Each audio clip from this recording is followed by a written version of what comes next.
This is the Crack King The from the Crack Cracking King Podcast, Podcast. and all I have to say is fucking Luke Skywalker. Thanks, Happy Favreau and Dave Filoni, for sitting down with the master George Lucas and getting a real fucking Star Wars story together. This is my breakdown of Book of Boba Fett, Episode 6. Start the episode off right where 5 left off. Goes to the planet where Luke is starting his Jedi Order, his new Jedi Order. The droids building the temple. We get a sense of the Mandalorian really worried about Grogu, wanting to see Grogu, really attachment, father and son attachment. All of a sudden, Osaka, Osaka, what is her fucking name? Osaka. Why is her fucking name? Why her name is like fucked up to me? Why I can't say it? Osaka Tano comes and talks to him. I don't know what her reason was for her just showing up and talking to him like that. We went back to Boba Fett's, a little bit of Boba Fett. I was happy with that because I signed up for the Book of Boba Fett, not the Mandalorian. I mean, I love the Mandalorian, but I want some fucking Boba Fett. And then when I seen Luke Skywalker with the de-aging face, the computer animated face, it looked a lot better than the Mandalorian season 2 finale when he saved the day. It was a little bit alarming. I'm not even gonna lie. Seeing him de-age, seeing his face, seeing him kind of move. Everyone I talked to said they didn't see a difference, but I did see it in his eyes. It just wasn't. And it was kind of weird. I don't know how I felt about that. How I feel about them testing this technology on us, and then later on we're gonna see like whole Luke Skywalker episodes with him with this computer face. I don't know. I kind of want to see old grumpy Luke, and I did get a little bit of old grumpy Luke in the form of his teachings. And as we've seen, he is a great combat teacher, but a spiritual teacher he is not. And we get that from this episode.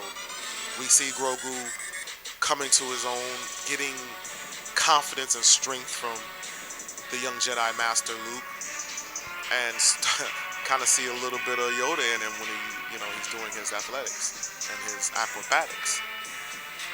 And Osaka tells him, don't interrupt this. Let him go on his journey.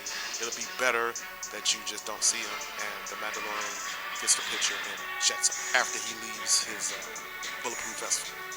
We actually see what it was in there. It was like some kind of chain link bulletproof vest type of thing for Luke. So he goes back to Tatooine to help out Boba Fett. He goes to his old friend, the sheriff of the town. The sheriff says, hey man, I don't know. We're going to get killed for no fucking reason. And he says, I'll talk to somebody. We'll see. Filoni is giving us like a Star Wars Western. We love it. Shout out to Filoni. Shout out to Happy Favreau for giving us some motherfucking Han Solo-esque Western type shit going on. Because I love Han Solo. Fuck what you heard. Fuck you nerds out there. Han Solo was a great Star Wars movie. We see the sheriff come up against bounty hunter Cad Bane. I've watched the Clone Wars. I've watched a lot of Star Wars. I'm not gonna say I'm a super fucking Star Wars fan or nerd. I'm a fan of the movies, but a lot of the anime expanded universes I'm not prevalent. I don't know much about. I seen him a little bit. He's like a Clint Eastwood type of alien bounty hunter thing, And he shows up and he challenges the sheriff, Tatooine Sheriff, Marshall, in an old school Western standoff. Classic Western in Star Wars. It was kind of eerily Western. He shoots the sheriff down, shoots the young guy down, and he tells him, hey, you ain't got no trouble, you don't want no trouble, let the spice flow. And then we get back to Boba Fett's story. It was only the last 10 minutes of that shit. And we moving on, I got the Luke Skywalker fix. We see him with the green lightsaber, because all through the sequel trilogies, I was like, where the fuck is the green lightsaber? Where's the green lightsaber?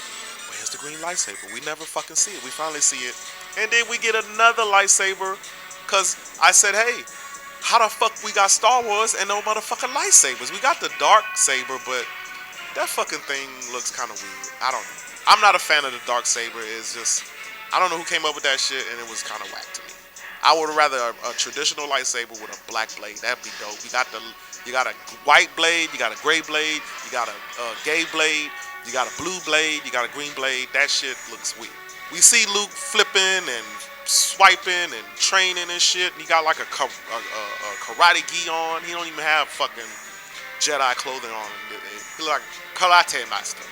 We get a glimpse of Luke's failing and Luke's shortcomings as a spiritual teacher. Because he pulls out the Yoda lightsaber, which we thought Yoda lost, but he didn't. You know, there's some new canon shit. And he pulls out the bulletproof vest that Mando made. He gives him ultimatum. He say, hey, you can get this lightsaber right here, because I know you've been watching mine. Or you get this bulletproof vest, you go back to your dad. You choose it.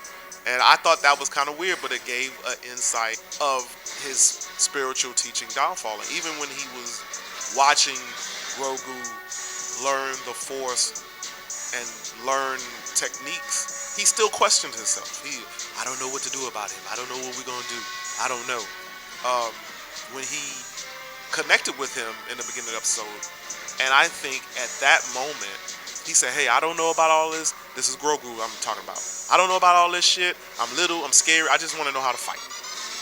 And I think Luke was like, all right, you learned how to fight. You want to go further or you want to go home?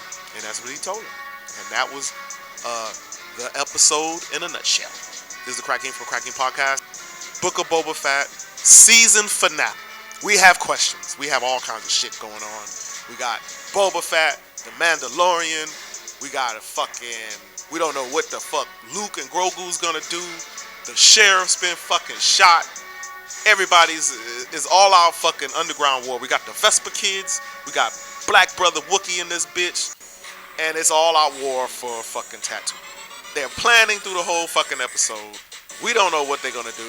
The Cad Bane comes and confronts Boba Fett. Boba Fett's like, yo, I want to kill you so bad. My dick is hard. Everyone's telling him, not right now. Don't do it. And he's like, I can take it. Cool heads prevail. He goes back inside because they're in the club that was just blown up by the syndicate that they like to go to and peruse, where Black Brother Wookiee beat the shit out of that lizard person from the last episode. So they're in the rubble, and the Vespa kids are like, yo, you know, we're not going to go back, because Boba Fett's like, yo, let's all go back to the compound and sit there, and we're going to see what's... Vespa kids like, nah, we're not going to hide, we're going to stay in the city because the city needs us. And Boba Fett's up about the people. He done grew up, he's like, yo, I'm not going to kill the people, I'm for them. Nothing wrong with that. He changed his fucking... He decides to stay. All war breaks out, there's fucking syndicate motherfuckers running around. Then all of a sudden, droids come. Fucking scorpion droids are shooting up the place. They don't know what's going on, they losing. And then the town folk come. Town folk saves their asses. He sends the master assassin to go kill the Pike bosses because they've been double-crossed by the five families. The Mando, Boba Fett is flying around and jetpack shooting and shit like that. And they're in fucking trouble because these some big-ass scorpion droids with fucking, like, force fields. And they can't get through this shit. So Boba Fett tell him, hey, yo, you know, let's get the, you know, stay right here, protect everybody. And whoa, did Boba Fett come back. Boba Fett came back on a Rancor. And then the Rancor was fucking grown. When we first seen the motherfucker, it was a little baby. It was grown as shit, and it was tearing up the place like Godzilla. And that's what turned the fucking, they couldn't take the Rancor down. They was shooting it, blasting it, and he still was fucking. They destroy the droids. Then we flash and see an X-Wing. We think, hey, Luke Skywalker's coming to fucking save the day one more time. And it's just Baby Grogu and R2. Baby Grogu picked a side, put on the vest, and he came to save the Mandalorian. And he did save the Mandalorian. Because after they won, Boba Fett had his versus battle with the bounty hunter that knew him. And the bounty hunter was letting him know, hey, motherfucker, you're a killer. You're a no-good scumbag. And what the fuck is your problem? All of a sudden now you old and now you want to be this. And he's like, yo, we all get soft when we old. You know, when we get old, we change. We gotta change sometimes. Rancor is loose. Nobody can stop it. The Mando tries to jump on it and ride it. He throws the Mando off, try to bite his head off, but he had his helmet on. And who saves the day? Baby Grogu. Baby Grogu looks at the Rancor and puts him to sleep. Which also makes Luke Skywalker look like an asshole, because Luke Skywalker killed the last Rancor. He didn't just put him to sleep. He killed it. So I don't know. Maybe he could have did things different. That's all about Luke Skywalker. Just sees one. He's very narrow-mindedness when it comes to his Force abilities. Just like Yoda told him.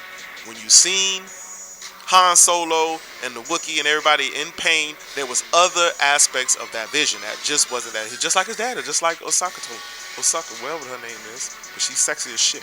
You're just like your fucking daddy, and that wasn't a compliment when it came to the Force. We had this whole fucking battle. Robert Rodriguez did a good fucking job. Everybody was like, oh, Robert Rodriguez shit was kind of corny, and that's the nerds on the nerd platforms. I think Robert Rodriguez did a good fucking. It was a dope fucking Star Wars episode. It was just an hour. I would have liked to get like a 2-hour season finale, but it was an hour. They jam-packed everything really fucking close. Boba Fett prevailed. What's next? We don't know. All we see is the Mando and his new great speed, and Baby Grogu in the bubble telling him to go faster. And that was the end of that. But I loved it, and I want more. I gotta have more Star Wars. I don't know how I feel about the computer animated Fate, because that's some new shit to me. I'm old school. I'm used to when the motherfucker get old, he dies, and you recast. And then you just act like you never seen it before, like the Young and the Restless. How many motherfucking characters Young and the Restless changed over 50 years have been on? I don't know.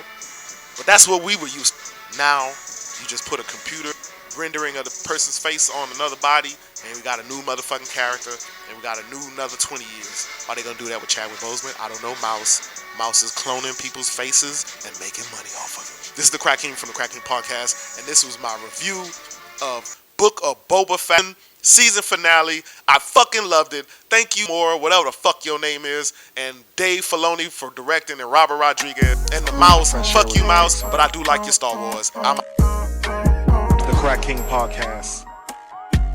A breath of fresh air when it kicks on.